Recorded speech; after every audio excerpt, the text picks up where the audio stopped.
anu orang asli di sini. Nah kalau cepake kena kan bang, piye ngesrep piye sak kulon di situ. Iya. Aku sih denger cerita kan kalau simbahku kan Bakar Sudiro.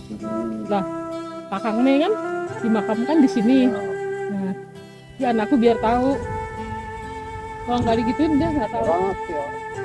Pas nggak ada tapi foto mah Foto gini bang. foto nenek belakangnya orang no. Oh no. Bang ini kelaan nyari aja. Lah turunan ini sabak kene deh. Samane kayak aku maunya orang kampung ini. Nah, maksudnya Rono. itu desa ngesrepi biar neng kono kae toh. Neng kono kae terus tahun piro simbahku dan kawan-kawan pindahlah sini kan. Nah, terus di sana kan itu dikosongin kan. Bedeni kok ceritanya. Sebabnya apa? Ceritanya mana bedeni juga. Nek ora balik ini serap, nek ono popo kurang tanggung ceritanya dia. Ono kita disingkat. Oh, jadi sekitar tahun 65. Yo ora tuh wong bapakku wis lahir nang desa kene. 66. Gitu. Dulunya itu desa. Jalan desanya ya dari itu, Nino dari sana terus ke sana. Sekarang sudah kosong. Kosong saiki terus dadi Tegalan.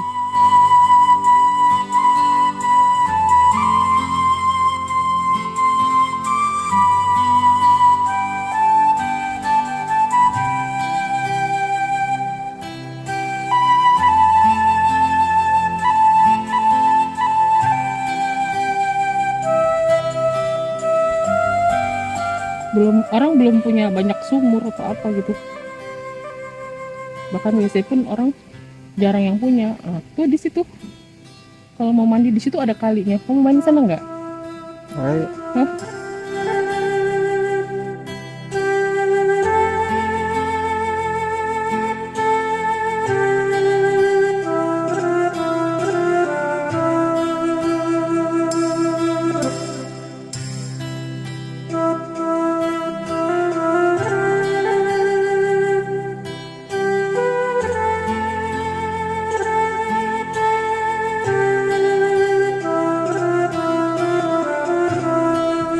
Jadi ini adalah menurut simbah saya yang bercerita, ini adalah asal muasal dari nenek dan kakek saya. Dulu nenek dan kakek canggah saya tuh tinggalnya di desa ini, namanya Deso. Jadi mereka itu pindah ke tempat yang baru sana. Menurut cerita itu ada sebabnya. Ada yang bilang sebabnya itu karena di balik desa ini ada bukit, namanya lupa, nanti saya tanyakan. Jadi dia itu mengeluarkan seperti asap atau apa gitu yang baunya tidak enak. Jadi mereka nggak betah lama-lama, maka mereka cari tempat baru di tempat yang sekarang orang-orang tinggal, desa baru, desa lama namanya, gitu. Tapi jalannya itu masih ada. Jadi jalan ke desa lama ini bukti bahwa memang tempat ini dulu pernah dihuni banyak keluarga, karena di sini tuh jalannya lebar, bahkan mobil pun bisa masuk. Jadi kalau dulu mungkin bukan mobil ya, dulu pedati atau andong atau kuda begitu bisa masuk ke lewat jalan ini. Tapi saya tidak akan lanjut jalan ke sana ya, karena takut juga, karena semak-semak begitu. Kita berhenti di sini aja, jalan tidak usah sampai ke desa lama, ngeri soalnya. Nah, jalan ini sekarang untuk akses petani untuk mengangkut hasil sawah mereka. Contohnya seperti tembakau seperti ini, terus jagung, padi. Jadi mereka sudah tidak harus memikul begitu, tapi sekarang udah bisa pakai mobil, pakai motor, pakai angkong begitu. Ini jalannya. Ini jalan ke desa baru. Yuk kita sekarang jalan ke sana.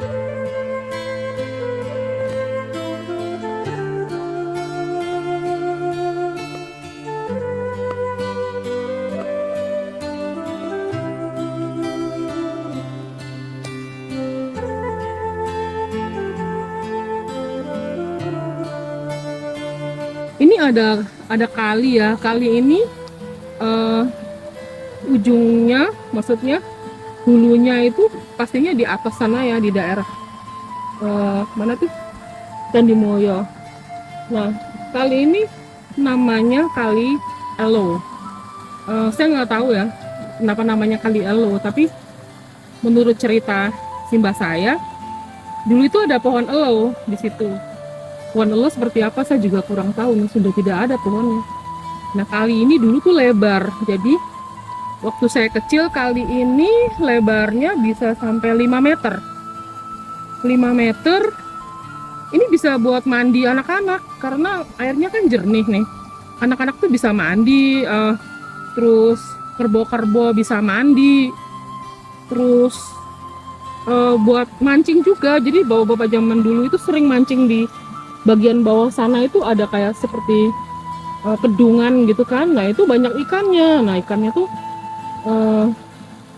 ikan apa namanya, ikan air tawar kali ya, itu enak karena kan dia makannya ya segala macam dimakan. Jadi ikannya itu ada kutes, ada unjar, itu super gurih kalau digoreng. Ini sekarang tinggal 1 meter lebarnya karena mungkin erosi ya. Jadi kanan kiri tanahnya runtuh begitu, akhirnya kalinya tinggal selebar 1 meter ya, kira-kira seperti itu. Nah, setelah dari desa lama jalan turunan sampai ketemu Kali Elo, kemudian kita akan ketemu dengan jalan naik. Jalan naik ini yang menuju arah Desa Baru. Yuk kita jalan.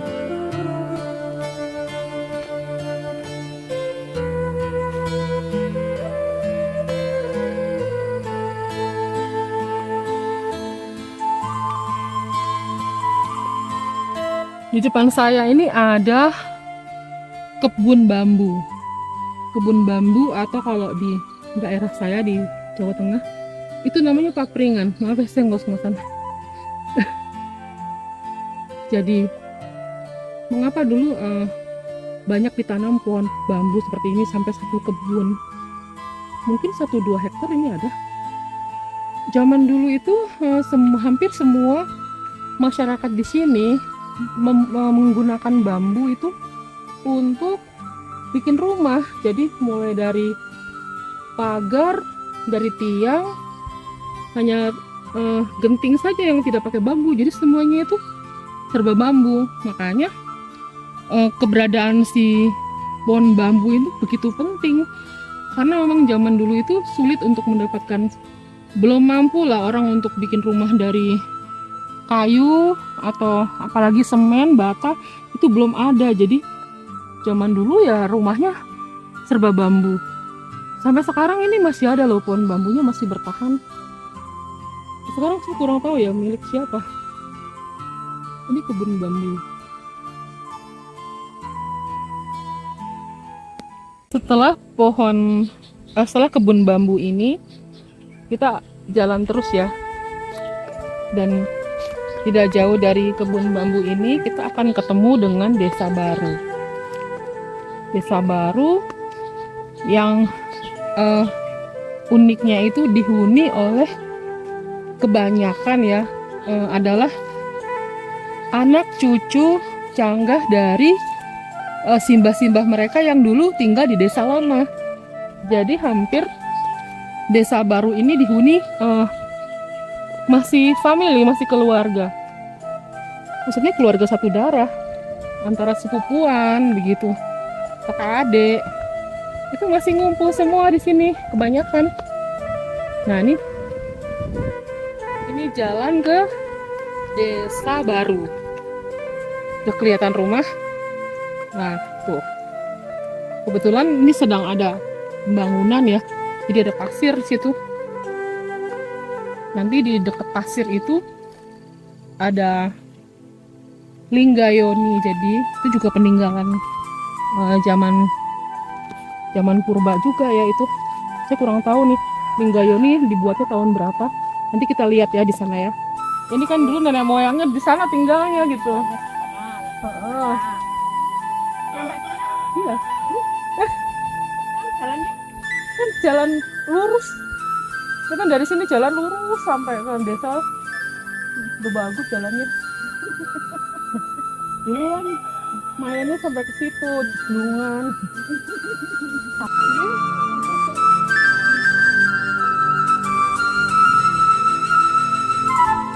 Nah, ini yang saya ceritakan tadi di desa kami, itu ada peninggalan zaman purba. Peninggalan purbakala. Ini adalah tadinya pasangan Lingga dan Yoni. Tapi Lingganya itu hilang. Ya saya nggak tahu hilangnya karena apa atau di mana. Nah sekarang tinggal Yoninya. Kalau orang sini itu kasih nama ini namanya Watu Blencong. Fungsinya untuk apa?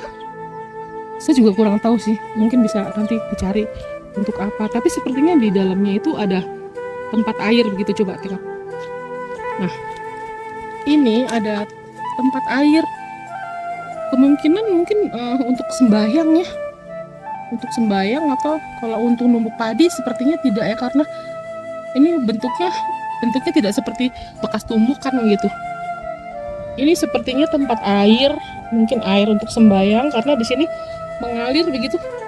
Kalau di sini penuh, ini air akan mengalir ke sini. Nah, di sini ada pancuran. Airnya mancur ke bawah sini. Ini tahun berapa dibuatnya saya tidak dapat informasi dari orang sini, tapi katanya sih ini diangkat dari bukit sebelah. Sebelah itu ada bukit namanya Bukit Rancang. Ini diangkat dari sana. Dan ini sudah banyak yang tawar loh katanya ya. Sudah banyak yang mau beli ini, tapi warga desa sini mempertahankan peninggalan ini. Jadi sampai sekarang masih tetap ada di sini. Ya mungkin sebagai identitas desa ini ya. Gitu. Ini adalah desa baru. Jadi desa lama itu namanya desa baru diberi nama Ngesrep. Katanya menurut cerita kenapa namanya Ngesrep? Karena di sini asrep. Asrep itu bahasa Jawa ya. Kalau di Indonesia kan itu artinya dingin. Jadi memang banyak angin di sini. Jadi angin dari segala penjuru. Ini desa yang mengarah ke kanan, yang ke kiri adalah sebelah sini.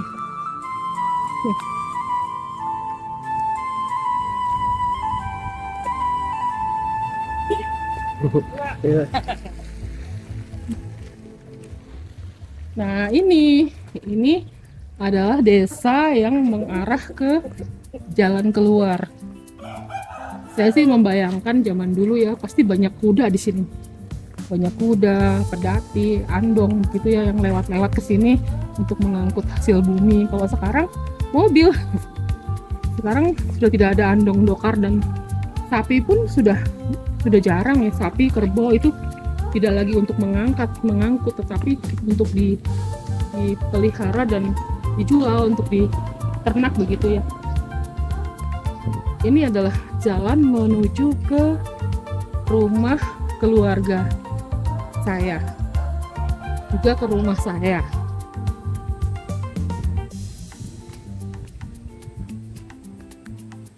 Ini maaf ngomongnya nges-ngesan karena nanjak, jalannya naik terus.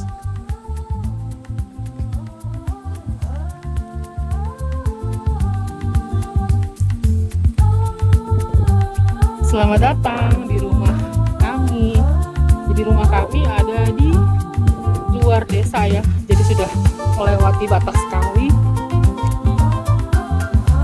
Kami tinggal di sini baru 2 tahun karena pensiun, kemudian pindah ke desa.